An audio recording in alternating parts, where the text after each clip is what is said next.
Our top story tonight, India and the European Union are moving closer to finalizing a sweeping free trade agreement. Negotiators have already closed more than 60% of the chapters, but reports suggest that key differences on agriculture, dairy, non-tariff barriers are now in focus. It's the 13th round of negotiations between the two nations for a potential FTA. Top EU officials are in New Delhi this week to push the deal towards the finish line. India's Commerce Minister Piyush Goyal will meet EU's Trade Commissioner R. Maros Sefcovic in New Delhi. The talks come amid fresh pressure from the US President Donald Trump, who has urged European leaders to sanction India and China over their purchase of Russian oil. However, as per a Reuters report, EU officials signaled that new trade penalties require lengthy investigations and legal justification. So far, the bloc has only imposed tariffs on Russian fertilizers and farm goods. Speaking on the sidelines of an Indian Steel Association event, Commerce Minister Piyush Goyal had said that he was hopeful that an FTA will be concluded substantially by the time European Union Trade and Agriculture Commissioners come to India this week. Almost 60-65% of the chapters also are now completed and finalized. By the time my counterpart, Mr. Maros Sefcovic, the EU Trade Commissioner, and Mr. Christoph, the EU Agriculture Commissioner, come to India, I think we'll be quite set to try and conclude the agreement substantially. We're now joined by Jayant Dasgupta, former ambassador to the WTO, Joachim Bitterlich, former German ambassador and senior diplomat, Amita Batra, professor for Center for South Asian Studies, School of International Studies at JNU. Ambassador Joachim, if I can begin with you. The Trade Commissioner of the European Union and the Agricultural Commissioner are here in New Delhi for talks. Do you think there is momentum to conclude an early trade deal, or do you feel there are some major sticking points that are there? Well, you have been referring to the fact that 60% is resolved, and now we come, let's say, to the real problems. Among them, it's typical, it's agriculture. As agriculture has never been existing, but it's the old problem. And therefore, it's normal that you come to the end of negotiations where certain chapters will need a compromise. And I think there is the European willingness to conclude this agreement. Because India and EU represent a quarter of the world population. Our trade and investment has mutual perspectives which are excellent on both sides. And in my view, this should have come earlier and faster. But India has its problem of transition from its former economic system to, let's say, a more modern, more open, more liberal, and the Europeans too. And we had, let's say, among both, we have a problem we have together. It's the attitude of the US tariffs. And I think we have an interest to be stabilizers for the world economy. This is, for me, the idea behind. I know there are extreme difficulties. It will be a learning process in the coming years, but I think India can play an important role in not only in Asia, but even beyond. And the Europeans can be helpful, let's say, on the northern side of the earth. All right. Amita Batra, what is your sense as far as the negotiations go? The European Union has been watching our FTA talks very closely. They've seen the UK FTA. They know that there are problems with the US, and US is driving a hard bargain. You think that EU may hold this off till they finally see what's been agreed with the US? Will they seek greater concessions than what we've given to the UK? Well, thank you, Parikshit. I think the imperatives as far as the geopolitical context around the world is concerned, particularly in the context of trade, global trade, that is such that I think both EU as well as India are at present keen on finalizing the deal. So I think there would be flexibilities from both sides. There is also an understanding from both sides in terms of what is it that, what are the kind of flexibilities that can be given, both as far as EU is concerned, recognizing the red lines for India in terms of certain sensitive sectors, agriculture, dairy, but also the need, as far as India is concerned, in terms of providing market access to Indian goods, as well as a certain recognition, I think, in terms of creating the database, I think, for non-tariff barriers, which in certain sectors for India would be very important as far as increasing Indian exports to the EU are concerned. The India-UK FTA, I think that sets the template and that kind of gives a signal to the world, including to EU, that India is ready for signing more deeper trade agreements.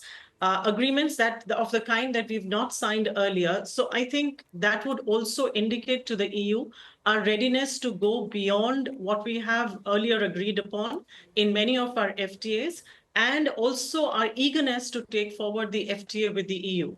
So I think as I see the scenario, I see it building towards the finalization of the deal before the end of the year. All right, finalization of the deal before the end of the year. Let me go across to Ambassador Dasgupta at this point. Ambassador Dasgupta,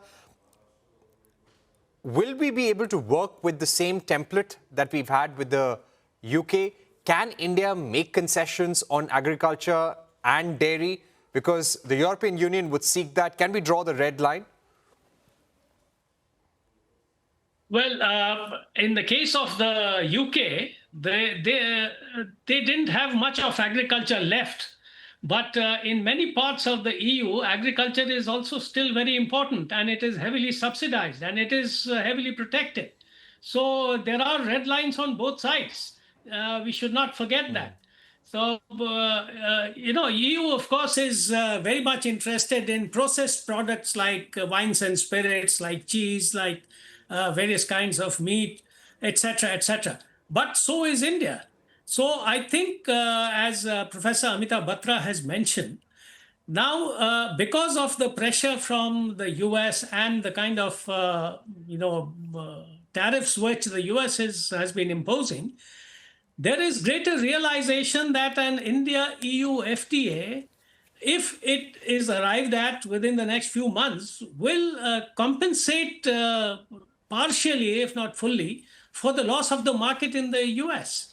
And that is one of the driving points which will, I think, bring this negotiation to a close.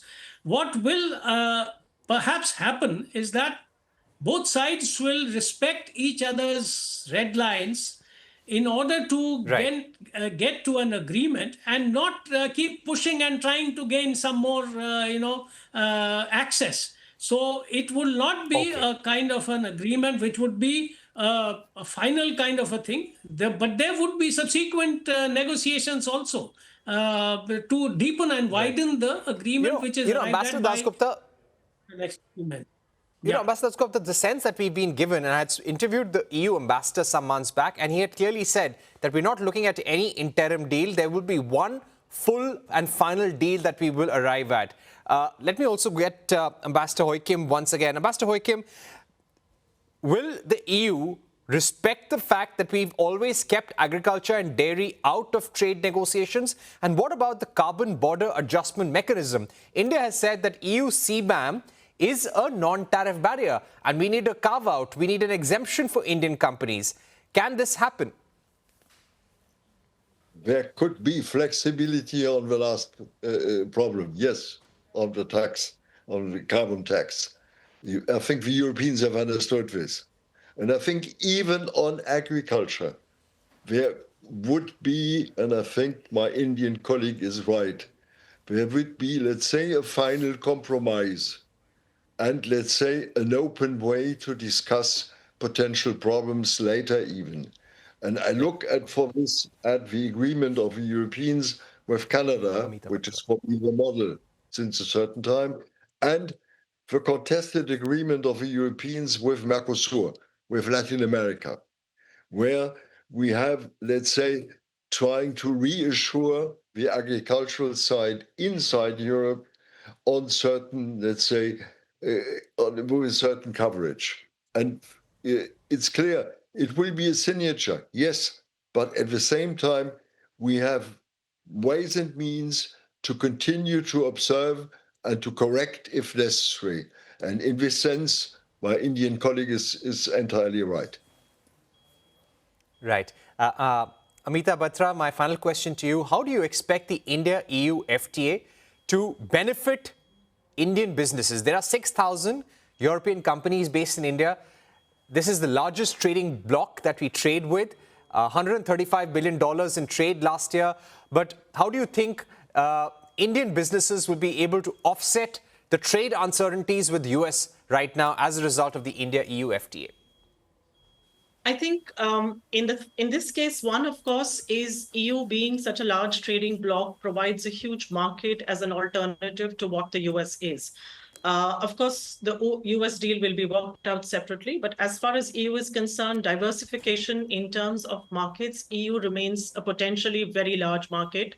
And an FTA in that sense would provide us with greater and preferential market access, particularly for some of our labor-intensive sectors, such as the textiles and apparel sector. Of course, we'll have to work out many things in terms of what we consider to be, what they may consider to be standards and we may consider to be non-tariff barriers, and certain kinds of building competitiveness, even in terms of textiles and apparel.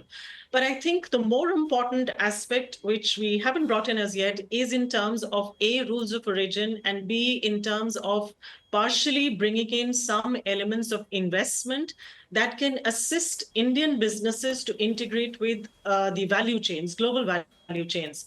And I think that is where enhancement of manufacturing competitiveness, which should be our objective beyond just expanding exports to the EU market, which the EU FTA, if designed appropriately, can serve India and Indian business very well. All right, Amita, Batra, thank you so much for joining us. And I'd like to thank Ambassador Joachim as well. And I'll request Jayant Dasgupta to stay with us. We are taking a break, but when we return, we will be speaking about the India-US negotiations, which will now begin after positive overtures from both sides.